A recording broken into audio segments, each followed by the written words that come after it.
याद है वो दिन जब त्रिवेणीगंज में नए नए शहर के बीज बोए जा रहे थे।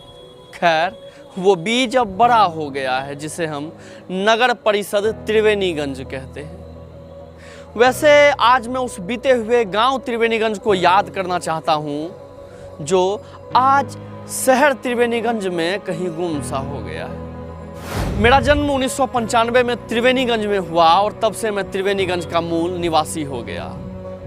वैसे तो तभी त्रिवेणीगंज में कुछ भी नहीं था, लेकिन हाँ, मौज और सुकून बहुत था।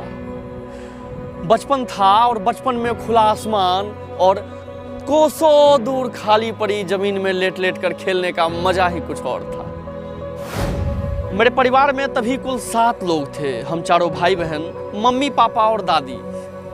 मेरे पापा एक कपड़े के दुकान में मुंशी का काम करते थे। तनख्वाह बहुत कम थी, लेकिन हाँ, फिर भी हमारे पापा हम लोगों को बड़ी ठाठ से रखते थे। मांस मछली का तो जैसे उठौना सा लगा हुआ था। महीने में 1-2 सिनेमा भी देख लेते और साल में 1-2 ट्रिप घूमने भी बाहर चले जाया करते थे। अगर आप त्रिवेणीगंज से होंगे तो आपको याद होगा मेला ग्राउंड का 1 रुपए वाला समोसा और रामजी दास मध्य विद्यालय के सामने का चाट और भूंजा। मैं उसी स्कूल में पढ़ता और पापा के दिए हुए 1 रुपए से चाट खाता या समोसा। आज के बच्चे कॉलेज या स्कूल बंक कर जीएफ या बीएफ के साथ बाहर घूमने जाया करते हैं, लेकिन हम उस समय में स्कूल बंक कर पास के चिलौनी नदी में नहाने चले जाया करते थे। अगर त्रिवेणीगंज के अनुपलाल कॉलेज की बात करूं तो क्रिकेट का वो शोरगुल याद आता है और उस शोरगुल के बीच मन लुभावन सा कमेंट्री करते तरुण सिंह राठौर और मनीष सिंह की वो आवाज़ आज भी उस ओर खींच लेती है। तभी त्रिवेणीगंज की सड़कें अच्छी नहीं थी, न ही डॉक्टर्स की अच्छी सुविधाएं थी, लेकिन फिर भी यहाँ के लोग बड़े चुस्त और तंदुरुस्त हुआ करते थे। आप सबको शायद याद हो दुर्गा पूजा का वो समय। हम सब बच्चे इस 10 दिन का इसलिए उत्सुकता से वेट किया करते थे क्योंकि सुबह 3 बजे उठकर फूल तोड़ने जाते और उसके बाद ढोलक वालों के साथ पूरा मोहल्ला घूमते। शाम में मैं पापा से 1 रुपया लेता और दुर्गा पूजा के दान पेटी के पास जाकर पुजारी से कहता, पंडित जी कहिए ना, रिंकेश ने माता के दरबार में 1 रुपये दान दिया है। माता रानी इसकी सारी मनोकामनाएं पूर्ण करे, दान देने वाले की जय हो, दानी दाता की जय हो। तभी त्रिवेणीगंज में नंबर 1 पर 2 कोचिंग का नाम आता था।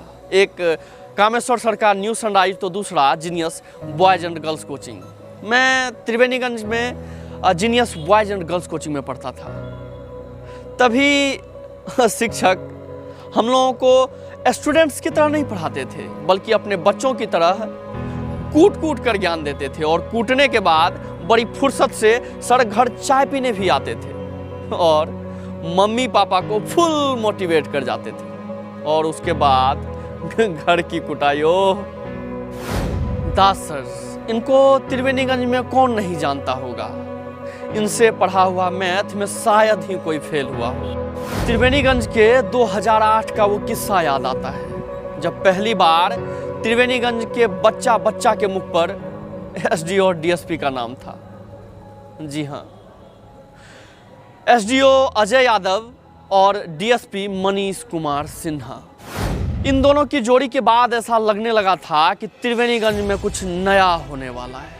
जिस तरह ये पदाधिकारी खुद से दिन रात मेहनत करके त्रिवेणीगंज को बाढ़ से बचाया और बदमाशों का सफाया किया कि मानो त्रिवेणीगंज को साफ सुथरा रखने के लिए 2 ईमानदार माली आ गए हो। लेकिन किसी की नज़र लगी और इन 2 ईमानदार मालियों का तबादला कर दिया गया।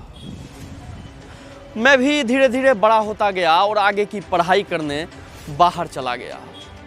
अब जब कुछ साल पहले घर लौट कर आया हूँ तो ऐसा लगता है वो शहर वाला बीज बड़ा तो हो गया, लेकिन छायादार वृक्ष नहीं बन पाया।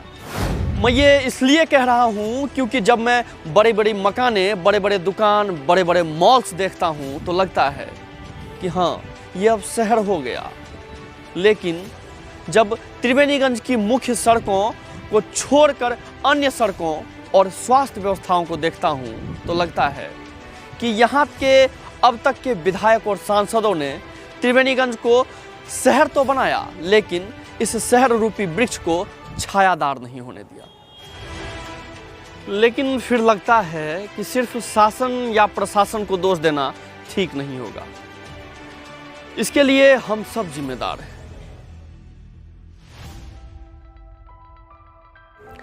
अगर आप त्रिवेणीगंज से हैं तो अपने एहसास को कमेंट के माध्यम से जरूर बताएं और दूसरे लोगों तक शेयर जरूर करें। धन्यवाद।